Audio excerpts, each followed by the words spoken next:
இவ்வளோ மோசமான மதத்துவேசம் மதவெறியாட்டம் நடக்கும்போது கூட மலேசியாவில் போய் குத்தாட்டம் போடுறாரு. கிறிஸ்டினா அடிச்சு நூறுக்கு நான் மலேசியாவில் பட்டையை கிளப்புறேன், நான் வர்றேன் ரெடியா அப்படின்னு பஞ்சு டைலாக் பேச அங்கே போயிருக்கிறார். விஜய் அரசியல் கட்சி ஆரம்பித்ததுலேருந்து எத்தனை அரசியல் நடவடிக்கையில் ஈடுபட்டிருக்கிறார்.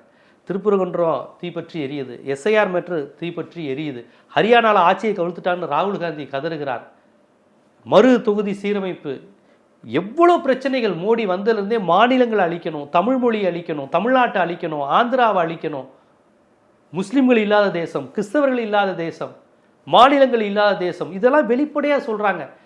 இதை கேட்டவுடன் திராவிட கட்சிகளுக்கும் கம்யூனிஸ்டுகளுக்கும் வருகின்ற பதட்டம், விடுதலை சிறுத்தைகளுக்கு வரக்கூடிய சீற்றம், ஒரு துளி கூட விஜய்க்கு வர்றதில்ல. பனையூரில் படுத்து தூங்கிக்கிட்டே இருக்கார். கீர்த்தி சுரேஷ் திருமணமா ஓடி போகிறாரு, திரிஷா வீட்டில் விழாவா ஓடி போகிறாரு, நடிகர்களுக்கு ஏதாவது வீட்டில் ஃபங்க்ஷனா ஜாலியாக போய் கலந்துக்கிறாரு. இப்போ மலேசியா ஃபங்க்ஷனா மலேசியா போகிறாரு.